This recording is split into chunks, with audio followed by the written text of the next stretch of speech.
Ultimately, inside each of us is a deep desire to live out our lives to the fullest and build a legacy. And this passion drives us to seek out our highest potential. But for many young women, this passion creates a harsh inner critic. At Embrace for Legacy, we choose excellence over perfection, so we can build a legacy without doubting our worthiness.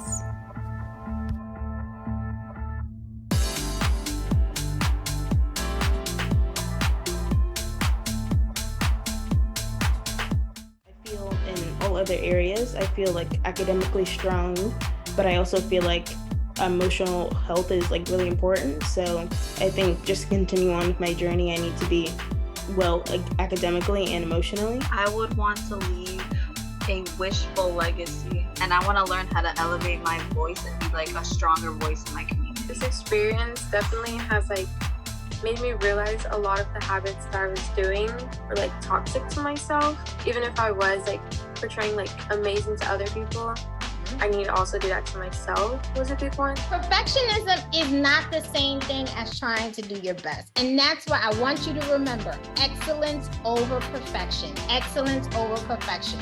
Feeling vulnerable is like you gotta let go of control. A lot of us are control freaks, and desire to control is rooted in fear. The desire to control is rooted in fear. I think the biggest thing that I constantly tell myself is comparison is a thief of joy, first and foremost. And that we have to also be realistic and remember that social media, most people only show the good parts. So it's not about your skill or your level. So get that insecurity out of your head. It's not about how you look. It's not about any of that. But it's the fullness and how you show up and present yourself and be your authentic self. People can read through that and they can say, oh man, that Maria, I like her. It's something about her. That Ariana is something about her. Never be scared inside of a room that intimidates you with people who are smarter than you. That means you got something to learn. Change your perspective when you're in those rooms. If everybody in that room is something smarter than you, you're in the right room.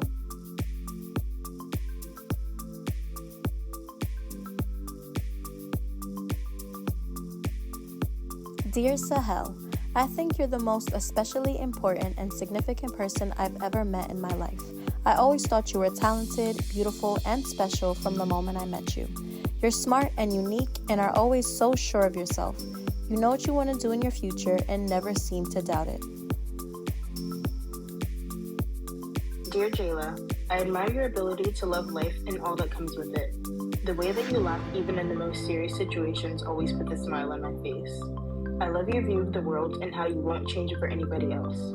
I appreciate how you inspire your friends to do better and build an amazing relationships that are meant to last. I appreciate all the work you put into taking care of your home. I love your beauty on the inside, but especially on the outside. Your smile is like no other, and I hope that nothing and that anybody does makes it fade. I love you now and forever, and we are in it until the end. I don't think mentees take advantage of is the opportunities and the access that most people don't get. I know some young girls right now that have no one that they can look up to and cannot have this conversation of who they can become. So one, is a privilege to be in rooms like this.